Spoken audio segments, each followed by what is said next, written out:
Here are three things that you can do at your next photo shoot that will dramatically improve your portraits. All right. Number one, light placement. You've heard of off-camera flash, right? This is an extremely popular technique and a sought-after skill that everyone should be using if you're using flash lighting.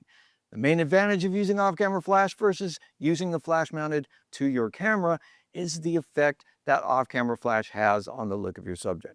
Here's the thing a beginner photographer can get wrong. They think that mounting a flash directly to the top of their camera and pointing that flash directly at the subject is the way to go. I mean, why wouldn't it be? That's the way the camera and flash seem to be designed to work. The truth is, that is definitely one way to use a flash, and it's legit. Because it works, it lights up the scene in front of you when the light in the environment isn't quite cutting it. But it's not always the best way to use a flash. It's actually almost never the best way to use a flash, and that's because of the placement of that light right on top of the camera, aimed directly at your subject. This creates a lighting pattern, meaning the way the light and shadows fall across the face. It creates this lighting pattern that just doesn't look natural. We're more accustomed to seeing things, especially other human forms and faces, as being lit from sources of light that are coming from above or to the side, or even from behind or below the subject.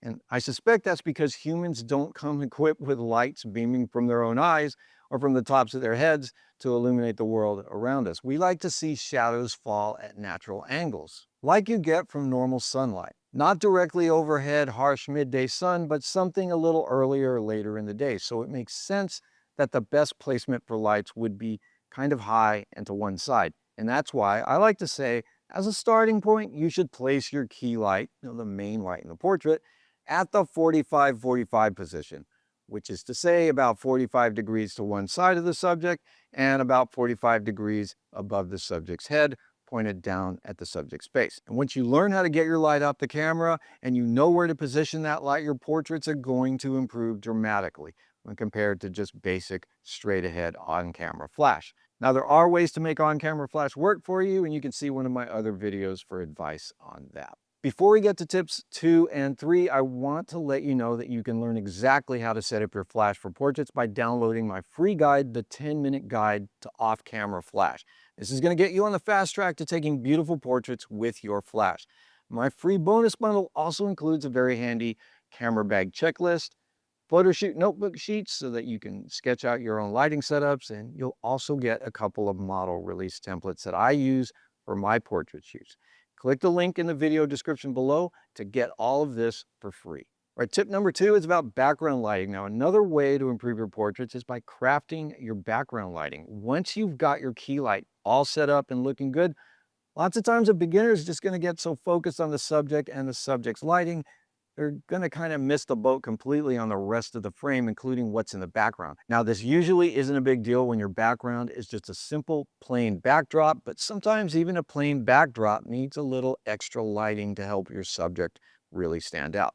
Background lighting can add a surprising amount of depth and atmosphere to your portraits with just a little bit of added light. It doesn't have to be a lot. It doesn't have to call attention to itself. You can use a bare flash or modify the background light with a snood or a strip light or a small softbox. And one of my favorite placements for this kind of background light is, on the opposite side of the key light. All right, so let's say that your key light is camera left at that 45-45 position that we just talked about.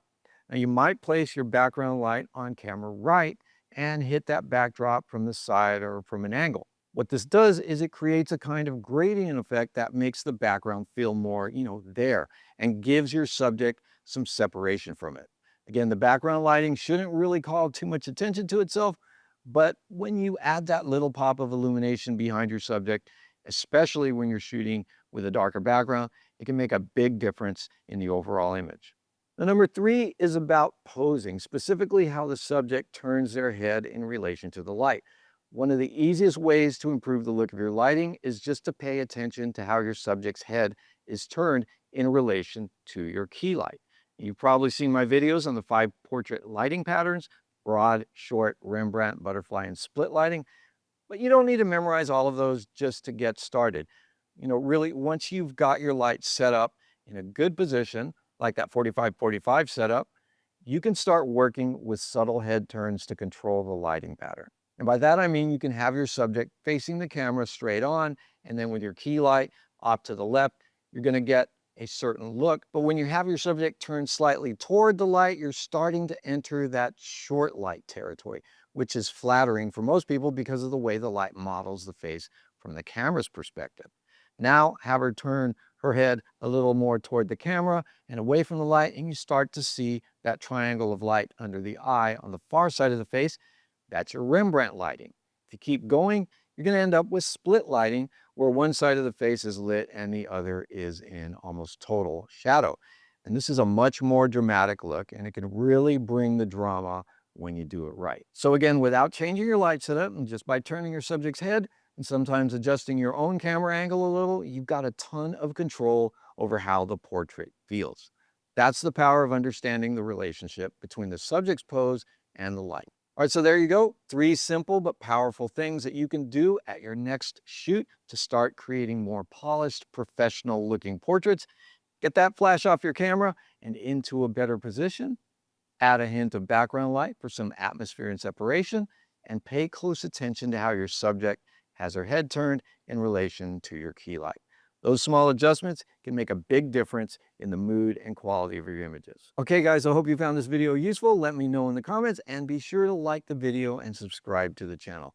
That's about all I've got for you today. I'll see you next time.